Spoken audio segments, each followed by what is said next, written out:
Good afternoon, everyone, or good morning, depending on where you are, and welcome to the second YANA fundraising workshop. Thank you so much for joining us, and thank you especially to the YANA team for making this webinar possible. They've been great. So our topic today is planning for fundraising success, which can be a fairly dry subject unless you're a policy and planning wonk like me. So I'm going to start by telling you a joke about fundraising. A cruise ship sinks. The only survivors are the ship's captain and a billionaire. The captain says despairingly, we're on a raft in the middle of nowhere. What are we going to do? The billionaire says, last year, I gave $10 million to the United Way. The captain says, so how does that help us? And the billionaire says, the new pledge drive starts tomorrow. They'll find me.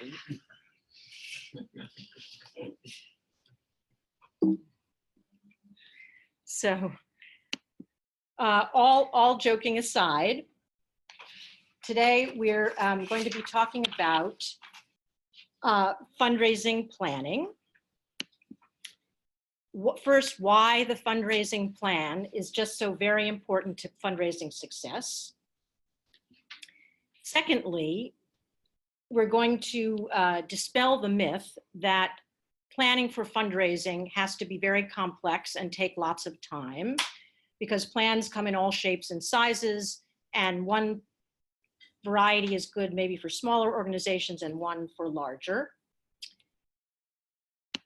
Then I'm going to put you to work, and I'm going to ask you to think about planning for your own organization. You should have gotten a very simple spreadsheet when you registered or a couple of days ago, so I hope you have that. We're going to talk about evaluating the plan, which is a very important and sometimes overlooked step.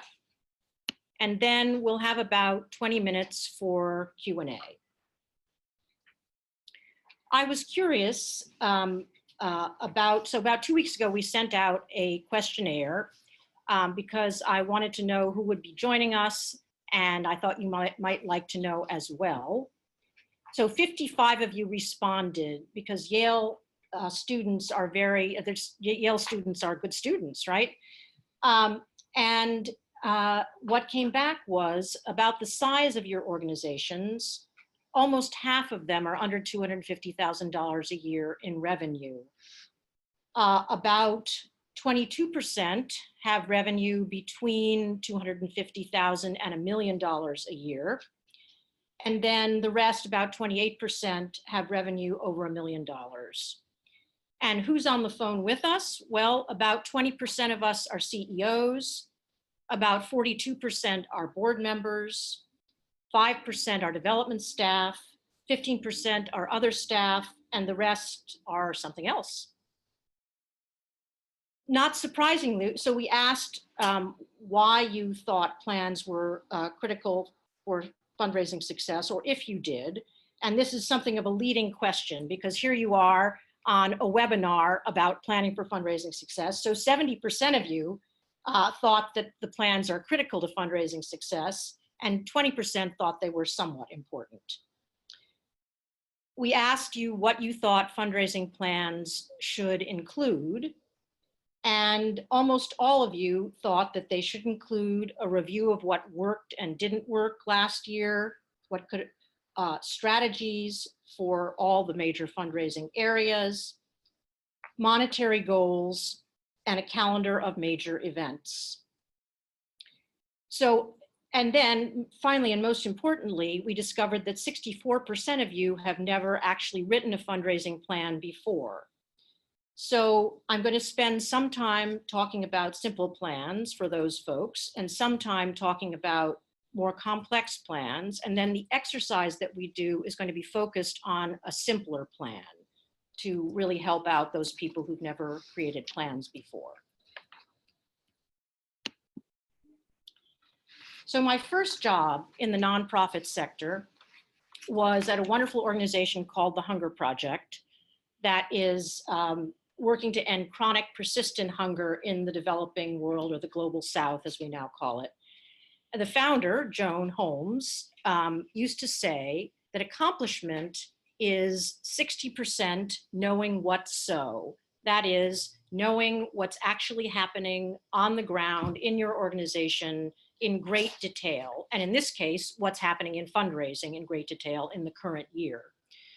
Then accomplishment was 30% planning and only 10% action. So if you put together the 60% and the 30%, which are really all about planning, you can see how very important planning is. So instinctively or intuitively, I've always known that a written fundraising plan was important. And now someone has actually researched this and confirmed that plans are critical to fundraising, written plans are critical to fundraising success. So a woman called Heather Yandow talked to almost 100 organizations in 2015, and she discovered that the #1 predictor of fundraising success is a written fundraising plan, the #1 predictor. Now, even that shocked even me, but it's great, right, for the purposes of this webinar. In addition, what she found is that if you have a fundraising plan, the investments you make in other areas of fundraising produce bigger returns. So for example, if you invest $1 more in staff salary, you'll raise on average $4.25 more. And if you devote more time to fundraise, more staff time to fundraising in the presence of a plan, you will raise more money. In the present, when you don't have a plan, having more fundraising time, staff fundraising time devoted to fundraising or staff time devoted to fundraising does not result in greater contributions. And perhaps most interesting, on average, when there is a fundraising plan, each face-to-face meeting with a donor or prospect yields $5,000 more in revenue for the organization. Now, obviously that doesn't mean that everybody you meet with is going to give you $5,000, but what it does mean is that every time you go out and meet with someone face-to-face, on average, your income goes up $5,000. Now, to me, since the organizations that she interviewed were not doing a lot of face-to-face meetings, it says to me that there's great potential for increasing contributions by going out and meeting with your best prospects and best donors. Now, this flies a little bit in the face of our virtual world, right, where everybody wants to do more and more things online, but then we also have the meetup phenomenon, right, which takes people from online to offline. So in fact, I would just strongly recommend that your organization consider doing in-person meetings if you're not, and increasing the number that you do if you are. So remember I said earlier that fundraising plans don't have to be very complicated.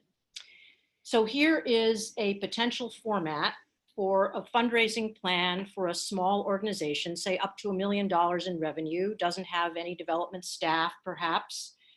And it's a simple spreadsheet with the different activities that your organization is going to engage in down the left-hand column, and across the top, the months. Now, in the PowerPoint format, I couldn't fit all 12 months, but it should have 12 months on it.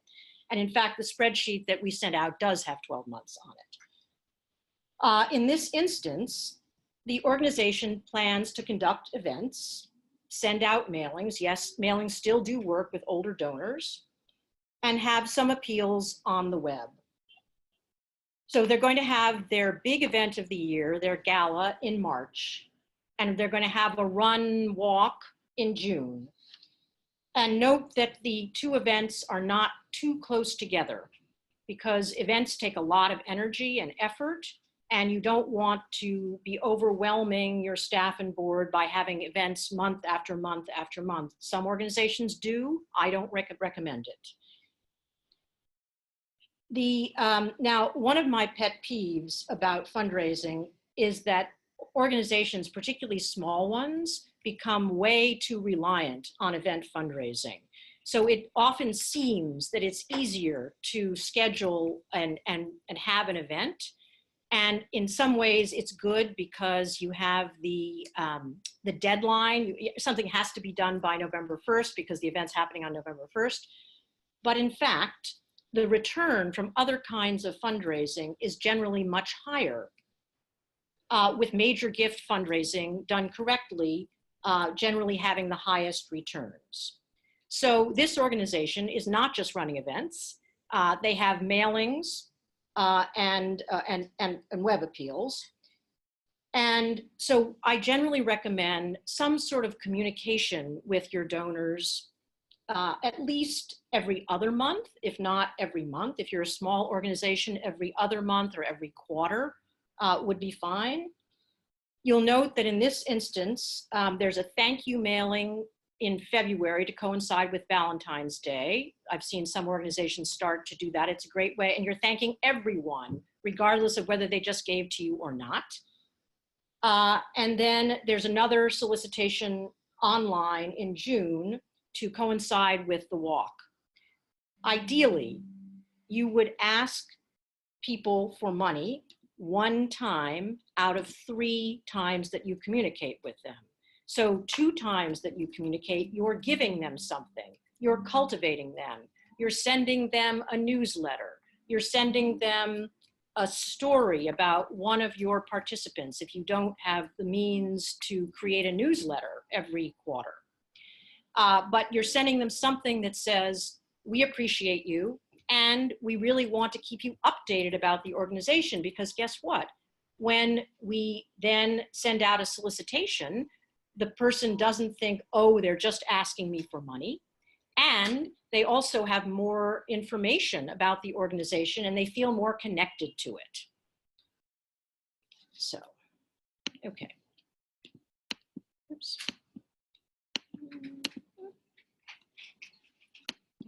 Yeah. So plans can be very simple, like the one I just talked to you about. They can also be much more complex. And so I'm going to give you the outline, a possible outline for a more complex fundraising plan, and talk a little bit about some of the elements, because I think they're the ones that are more challenging or more problematic. So as in any plan, the plan will have an executive summary that includes the top level goals and strategies, and maybe basically the top level goals and strategies and how they compare to last year. Then it has, and most likely has, an organizational overview, your mission, your vision, what the main programs of the organization are, any sort of programmatic highlights that are particularly important for this year's fundraising plan that basically you're going to be trying to raise money for. It has a summary of goals, which I'll come back to in a moment. It has a list of funding priorities. This is very important. Even if you're only raising unrestricted or general operating support, you want to list the things that the general operating support is going to help pay for. And being forced to articulate those things will help you to make the case to your donors, even if they're only giving you unrestricted or general operating support, that they'll know where their money is going. More and more, donors want to know where their money is going, whether or not they're giving a so-called restricted gift.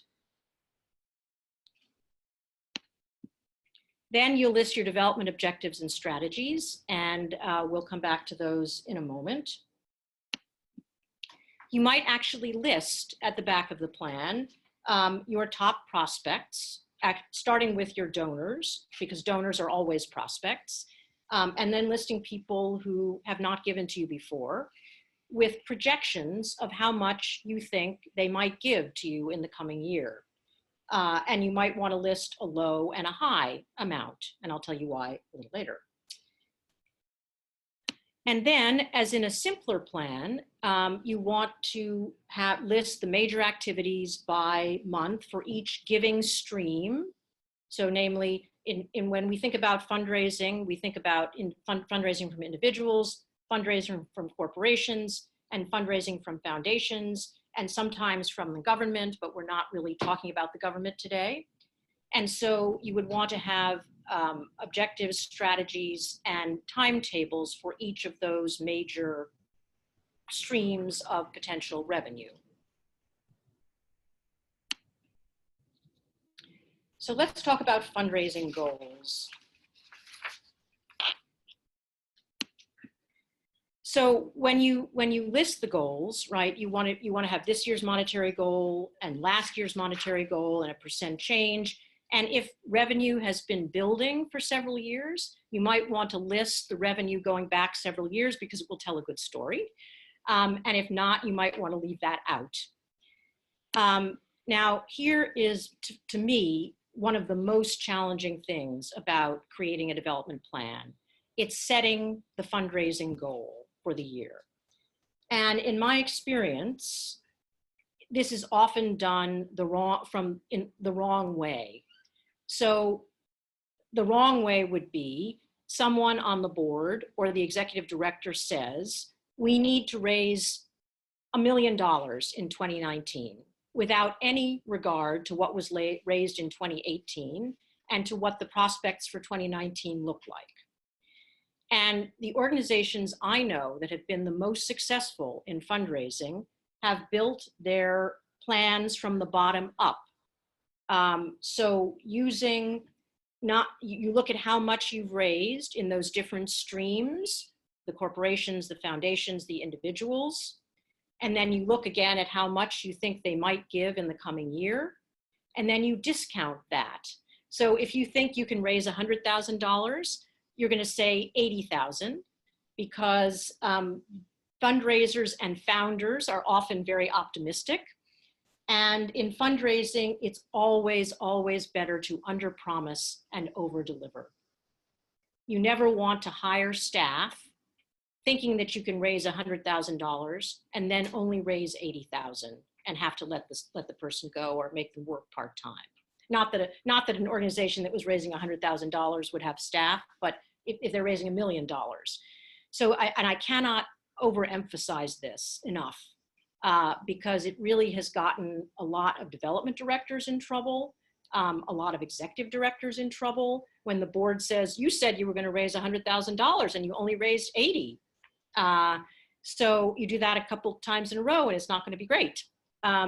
So I really, anyway, just would strongly advise being conservative.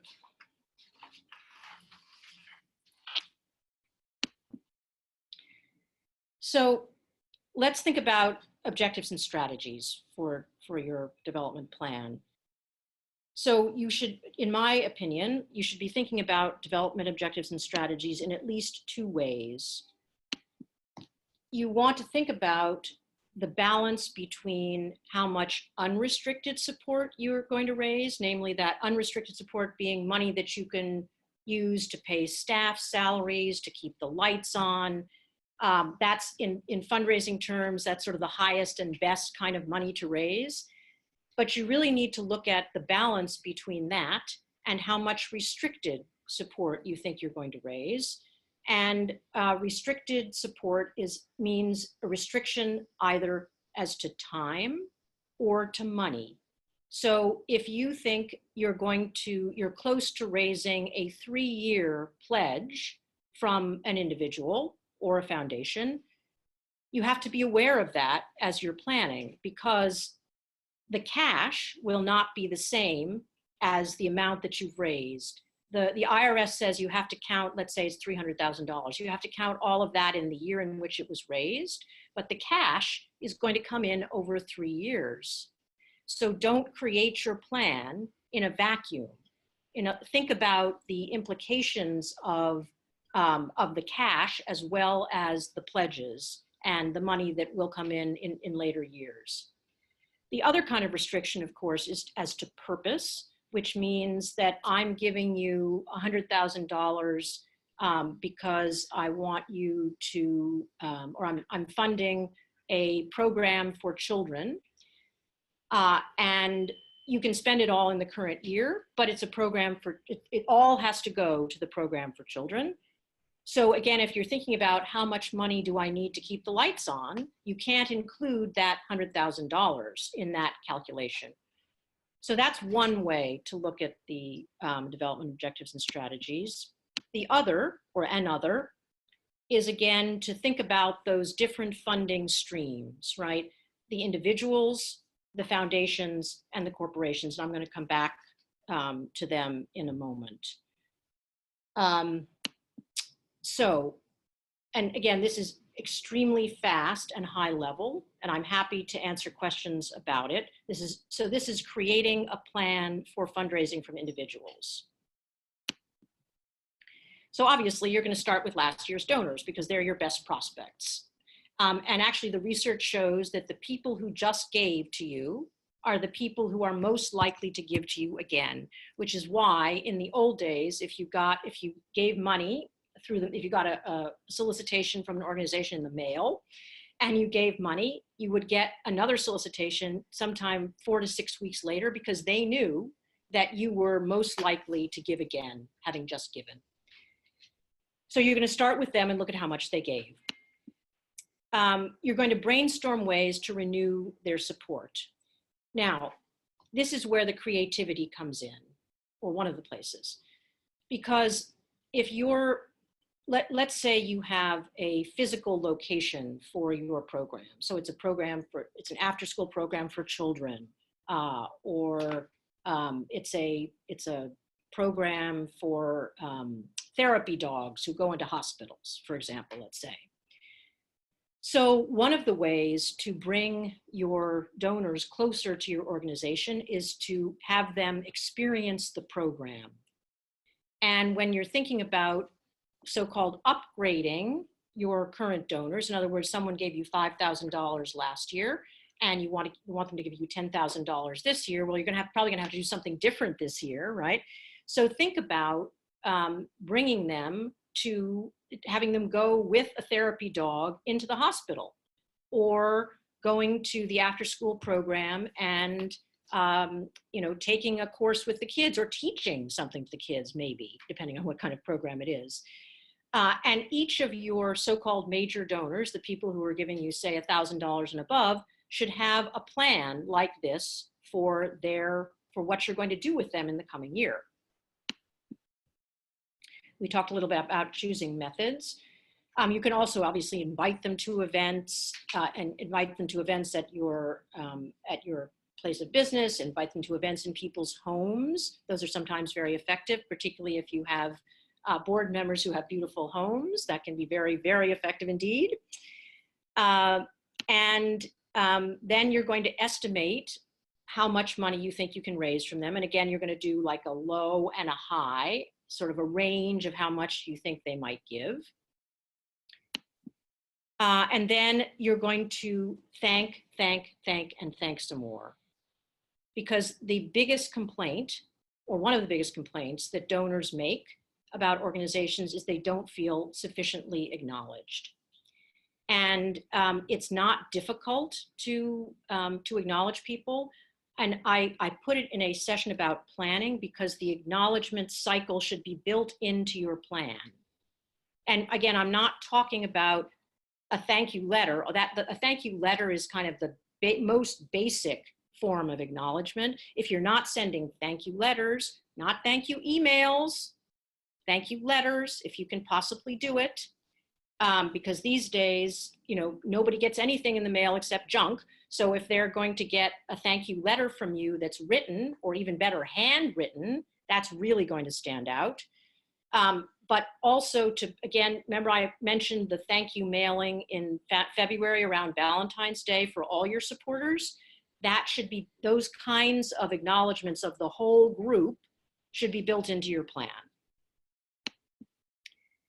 And then, because you want to raise more money in the coming year than you did in the past year, and your current donors can help you to do that, but you're going to need new prospects. And you want to list them, because I can almost guarantee you that if you don't know who 80% of your new prospects are going into the coming year, it's going to be challenging to raise more money from new prospects because of the need to cultivate and educate and inform and bring them in to the organization. And then you're going to schedule activities at least month by month, and even better, week by week. Could be a little anal, but that's the best way to do it. For institutions, the cycle is not dissimilar, although with institutions, it's much easier to find out information on them. So foundations and corporations, there's the Foundation Center. If you're physically in New York, you can actually go down to the Foundation Center, which is now all the way downtown. And for free, you can look up information on foundations and some corporate foundations. There are also online services. And if someone on your board knows the person, they can help you get to know that prospect as well.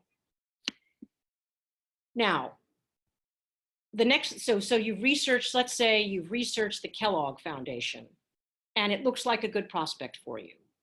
And there's an online application because almost all foundation applications are online these days. The next thing you're going to do is not fill out the application and send it in. You are not. You're going to network, and you're going to show the list of Kellogg board members to your board, to your major donors. You're going to find someone who knows someone who knows someone at Kellogg. And I will tell you, within the Yale community, it's much easier to do that than it is in other communities. I hate to say it, that's an advantage that we have. And you're going to try to establish a relationship with that person, because even if that person is not in the area, the program area where your application will go, he or she will know the person who's in that area. And it's much more likely that when you do apply, your application will at least get in front of the correct program manager, the person who recommends whether or not your grant request should be funded. And again, you'll want to estimate the amounts you think you can raise. If it's a foundation, you can look at the size of the grants that they give, because that information is available through the Foundation Center or iWave. There are some other, if people want to know about other places to do research, I probably know a few others. And then so if it looks like the foundation gives in the range of $25,000 to $100,000, don't ask them for $300,000 the first time out. I mean, seriously, you might ask toward the high end of the range, right? But please don't, there's a reason that they're doing it that way. It's either not that large a foundation, or they give to a lot of people, or who knows, but it's part of their policy. And again, once you've gotten that list of prospects, you're going to schedule the activities. And with foundations, it's important to do it week by week, because foundations have application deadlines. And some of them have rolling applications, but often they only accept applications once or twice a year. And if the applications were due November 30th and it's December 1st, guess what? You're out of luck until next year. So you really want to have a calendar that shows you when the applications are due, and then once you get the grant, when the reports are due. Because the worst thing that you can do is to get a grant from a foundation or corporation and then not acknowledge it properly and not report on it properly. So let's talk a little bit more about prospects and how to think about prospects. So when you're listing your prospects, you also, remember you listed your funding priorities earlier on. You want to think about the likelihood of each prospect giving to a particular funding priority. And the way you'll know that is because you've done research on the prospect, and you know that they're interested in children's programs in Tanzania, and you have a children's program in Tanzania. And you also have a program in Latin America, but you know they're not interested in Latin America. So you're going to try to figure out a little bit in advance what your strategy for approaching that donor might be. You're going to want to list in an appendix to the plan the relevant background on each prospect or donor, where they went to school. Now here, if we're talking about an individual, where they went to school, are they married, do they have children? Because these are the kinds of things that when you actually get ready to go and meet with someone or approach them for the first time, these are the kinds of things that you want to know about them so that you can make appropriate conversation without seeming weird that you've done too much research. And then you're going to want to list the primary contact within your organization for that particular prospect. And then, of course, what's the next step with that prospect? Is it to have a board member reach out for the first time? Is it to invite them to an event? What is the next step for that prospect? And finally, on time, we've talked some about timetables already, but in your timetable, which should be a spreadsheet,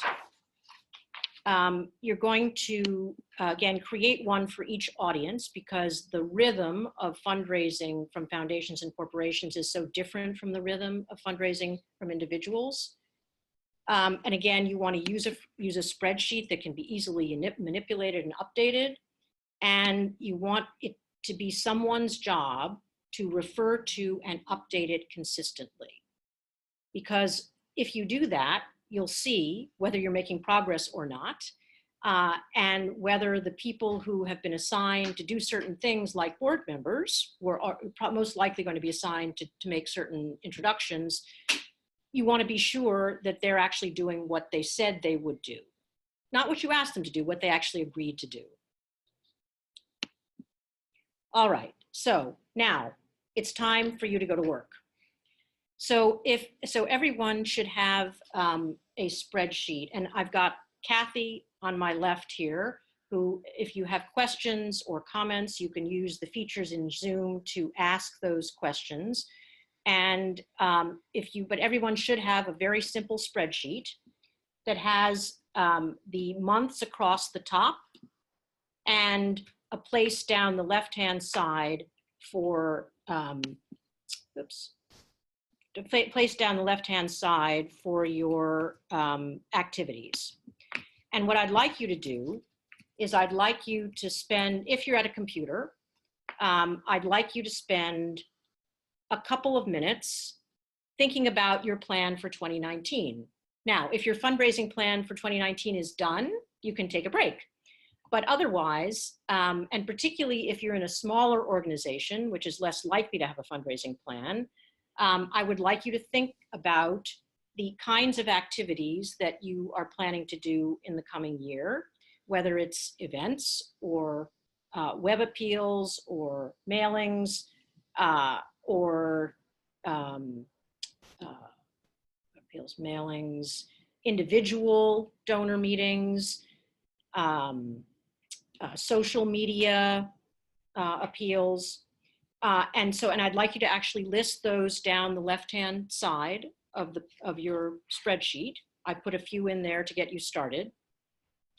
And to actually begin filling in the activities for at least the first half of the year.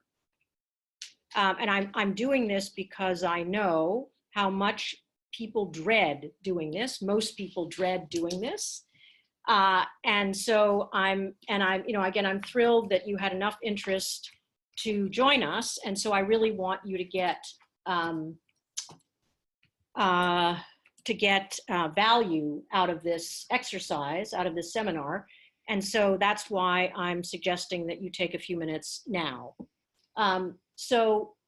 And again, you can start by listing the activities that you did the previous year down the left-hand side of your spreadsheet. And think about the first half of the year. You probably will have done some sort of a year-end appeal. So maybe January is a good time to thank people. Yes. The link to the spreadsheet is in the chat channel. So the link to the spreadsheet, if you don't have it handy, is in the chat channel, I'm told. And I hope you guys know what that is, because I'm not sure I do. So again, keep it simple, right? Just list the kinds of, and here's the other thing. I think people hate doing plans because they think it's committing them to something that they may not be able to do. So plans are living, breathing documents. They change over time. And so it would be, if you get to the end of the year and you've done absolutely everything that was in your plan, you're probably superhuman, and most of us are not. So you really can put things down and think later about whether you want to modify them or not. But just get down and again, remember to space things out, right? So that you're not trying to do multiple events in a couple of months, particularly if you're a small organization. And again, these comments are directed particularly to smaller organizations. And think about, are you going to try something new in the coming year? What worked really well in the past year? And what have you been dying to try? What would you like to pilot in the coming year? So I'm going to shut up for just a moment and let you think about your plans.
Okay, so I have maybe one more slide, and then we're going to go to Q&A, and I would love questions about this exercise that we're doing, because this is kind of the heart of the webinar.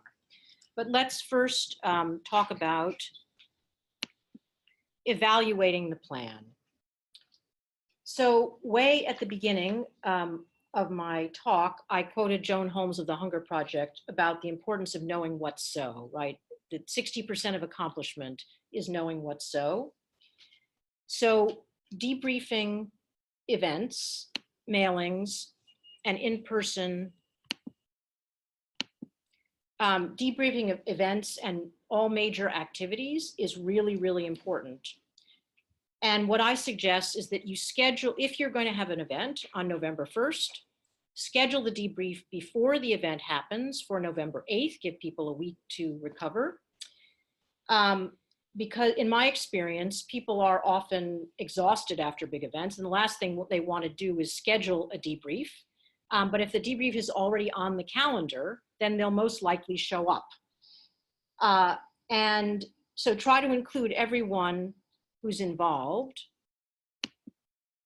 and share the written debrief with everyone who is involved. If you're talking about an individual or a corporation or a foundation, not an event, find out why you did or did not get the gift. In my experience, you can call up a foundation program officer and say, we thought we were a really good fit and made a really good application. Would you be kind enough to tell us why we didn't get it? And 9 times out of 10, they'll be happy to tell you. You also want to compare the remember you wrote down how much you thought you were going to get from each major giver, foundation, and corporation. You want to compare the actual that you got to the expected amounts, because that's going to have an impact on how much money you raise in the current year.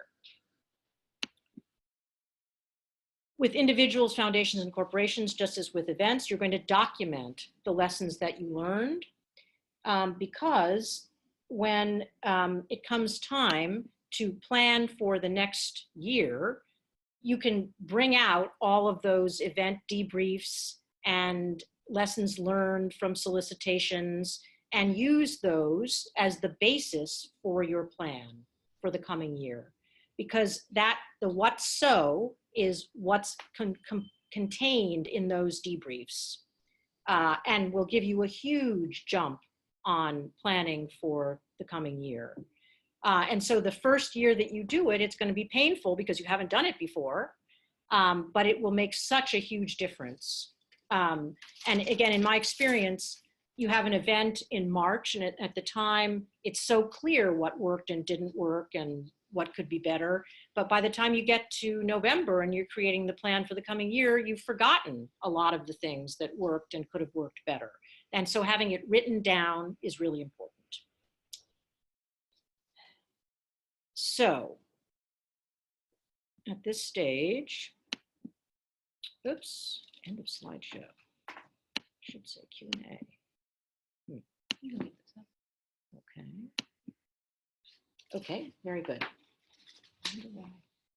Okay, so we're going into Q&A. Again, please send your questions via the chat feature, and I'll answer as many as possible now, and then happy to answer more later if we don't have time for all of them. But thank you for listening.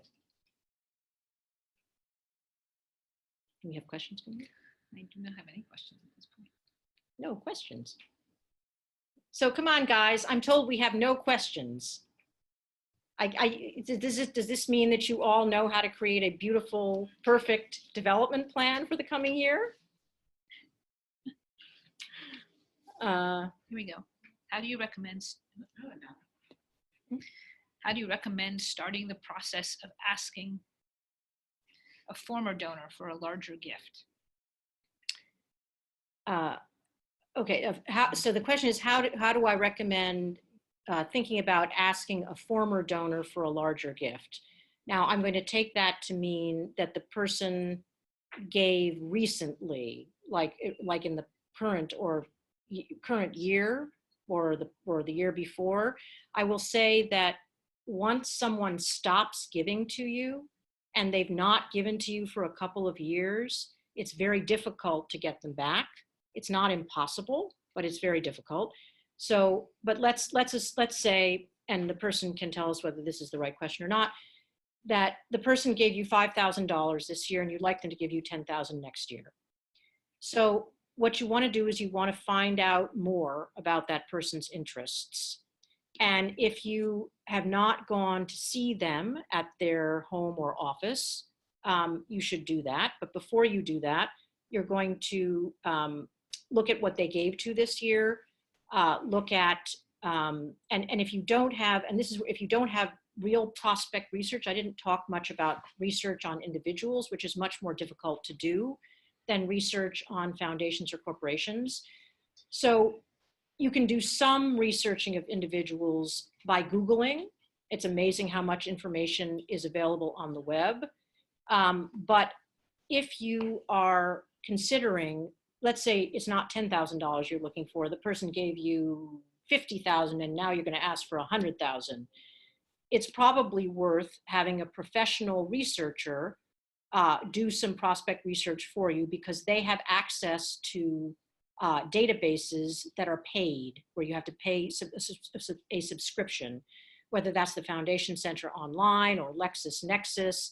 Our researchers now are telling us that iWave is the best tool for prospect research, or one of the best. And they're going to they can find out what that person is currently giving to, what other causes and how much, whether they have a second home, whether they have a plane or a boat, whether they love to they might be able to find out whether they love to travel. So things that you can't find out that are not public knowledge. And if you're getting ready to make a really big ask, you really want as much information as you can. You cannot have too much information about the person. And then when you have that information, you either go see the person, you're most likely going to go see them.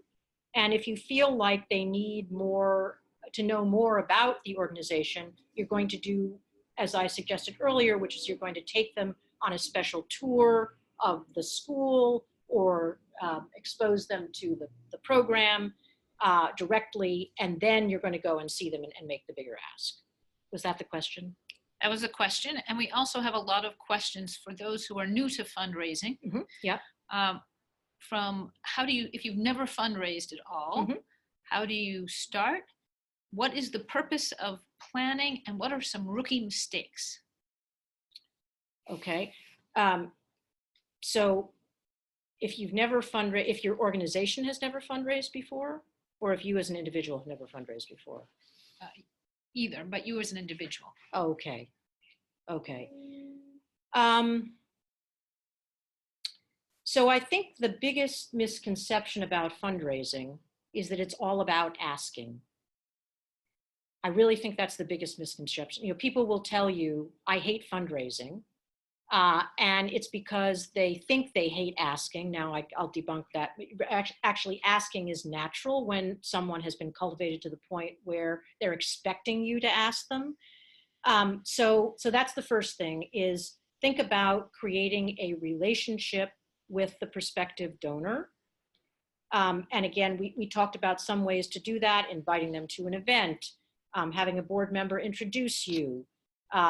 And so if you've never done this before, you want to get a mentor or someone who has done it before, and you want to go out on visits with that person and take notes and not say a whole lot.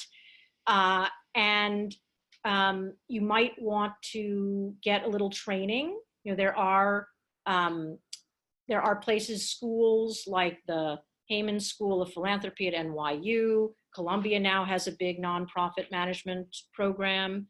You might want to take a course or two on major gifts, depending on what area of fundraising you're interested in. Is it fundraising from individuals? Are you going to be fundraising from corporations or foundations? Because again, although they're similar, they are somewhat different.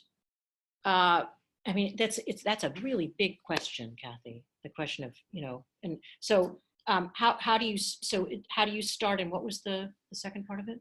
What are some rookie mistakes? So asking too soon, right, is a big mistake. So someone has the capacity to give you a $25,000 gift, and you've met them once, and maybe you're meeting them for the first time, and you ask them for $25,000 in that first meeting. Almost no one is going to give you $25,000 if they're meeting you for the first time. The mistake is, think of fundraising as something other than relationship building, because fundraising is all about relationship building.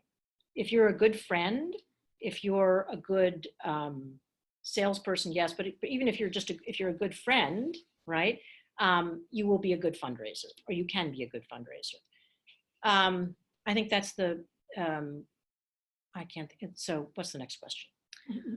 Do you have recommendations where we can find specific language around the ask?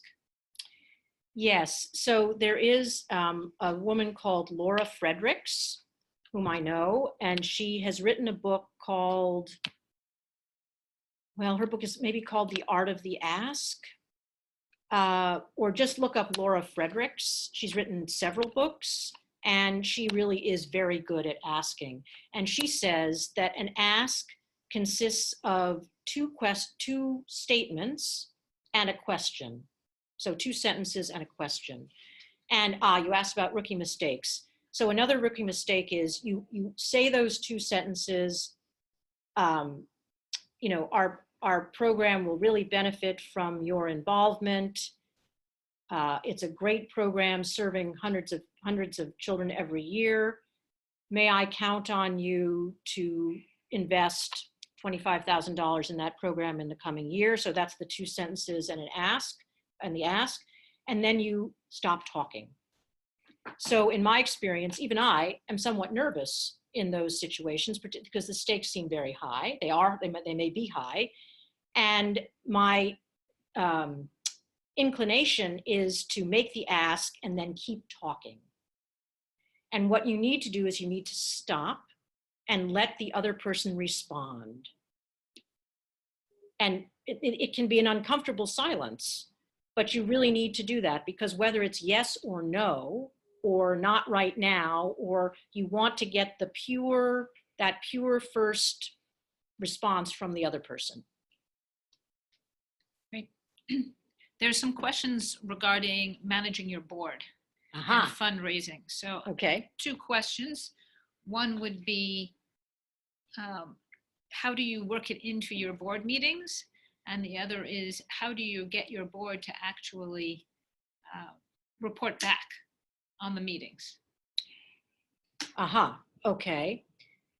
So I realized I didn't say much about myself. So we do a lot of training of boards in fundraising. So our firm advises nonprofits and foundations on strategy, fundraising, and board building. And often, not always, but often, it's very difficult for the executive director or the development staff to do training of their own boards. So it often is good to bring in someone from the outside. Once you've made an assignment to a board member, first of all, if the board member is just making a connection for you, then either they've done it or they haven't. Usually a board member is not going out to a meeting by him or herself, should not be. They're either going with another board member, or ideally with the executive director or staff person. And so that executive director or staff person is there and can take notes and knows what happened. And so in my experience, you just have to, I hate to say it, but you have to bug board members ever so nicely. And what often works very well with high-powered, busy people is you actually physically go to their office for an hour with a list of 10 calls to be made, and you sit there with the person while they literally dial the phone. Often the best fundraisers are doing that because they have very high-powered board members who only will make the time if you're sitting in front of them. No. And how do you implement a minimum board give when you haven't had one before? Well, that's a tricky one. So in my experience, you may actually have to, in order to make it happen, you may have to grandfather in your current board members and say that we're going from 0 to say $500 a year. And we'd really appreciate it if the current board members could give that amount. But if you can't, then we're not going to ask you to leave the board. And every new board member that we bring onto the board is going to give a minimum of $500. I have one other piece of advice about that. Please, before you invite someone onto your board, or as you're inviting them onto your board, make it clear that you have a give-get. We call it a give-get. In other words, you're going to give $500 or you're going to help to raise $500. I prefer straight gives, right? Or minimum gives, like give $500. But organizations get in trouble when they don't make it clear that this is a requirement of board membership before the person joins the board. Once they've joined the board, you've lost the game. So you really have to do it before, even if it's uncomfortable. The board member doing the recruiting will tell you, wow, I know that this person will give once they're on the board, but you have to insist that they indicate to the potential board member before that this is what is expected. So we have someone with an organization on the board of an organization that's quite small, and they are focusing on capacity building. Okay. And what is the thought when they say that they're small and therefore it's about capacity building? What would that mean in terms of a fundraising plan? So I take capacity. So the question is, an organization wants to build capacity, build infrastructure. They're quite small. And what would be my advice about that? So this is where the funding priorities list comes in. So what you're talking about here, I think, is adding staff, adding new technology systems, maybe building out a new space. And these are things that many donors are not interested in doing. They want to give to your quote unquote to your programs, right? So first of all, there are foundations that give directly to capacity building. There aren't a lot of them, but there are some. So I would research. I would find some that do capacity building in your area of mission, and then you want to think about, if you're developing a budget for the coming year, you want to be able to take that budget and split it up into packages of staff salary and what have you that contribute to the mission in X way. So you want to think about how does your infrastructure support your programs, and articulate that. And those people who want your organization to thrive will give to those endeavors. Great. So we're going to combine two questions into one because we have very little time left. Okay.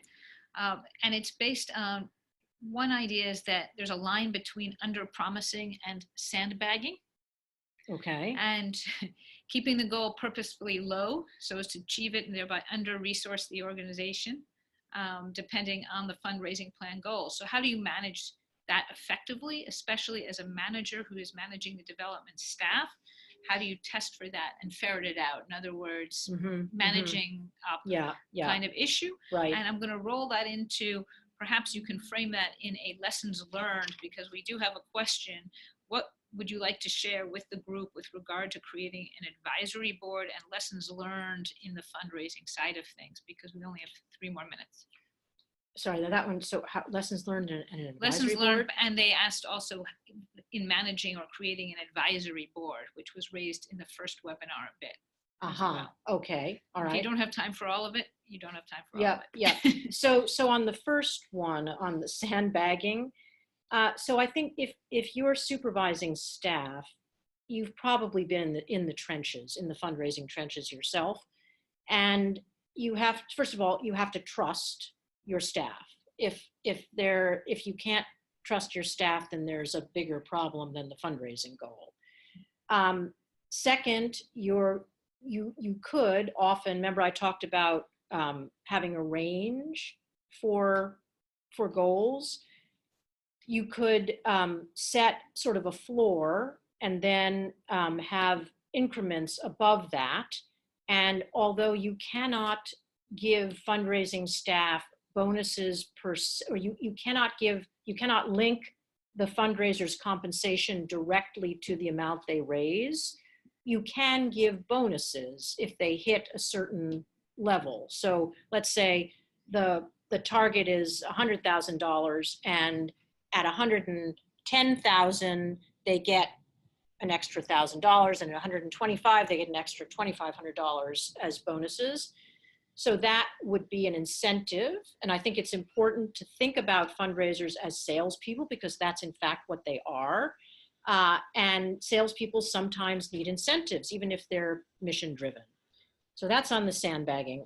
On advisory boards, so if you're a small organization, I would say it's challenging to have an advisory board, because the advisory board has to be managed just the way the actual board of directors does. And, I've seen different kinds of advisory boards. Sometimes an organization will create a sort of a loose, informal advisory board where they have half a dozen experts on their advisory board, or even a dozen, and they call on them periodically for advice, but they're not actually bringing them together for any formal meetings. If you're going to do the latter, if you're going to bring them together, you have to think of them almost as another board of directors. They might only meet once or twice a year instead of 3 or 4 times a year, but there's going to be a lot of staff time invested in giving them purposeful work to do. So I hope that answers that question. We're out of time. And we're out of time. So thank you. So I think that we're H2 Growth Strategies. You know how to find me on the web or on LinkedIn. If you have additional questions, I'm happy to answer them at another time. And I trust that this has been useful. I had fun. So thank you very much.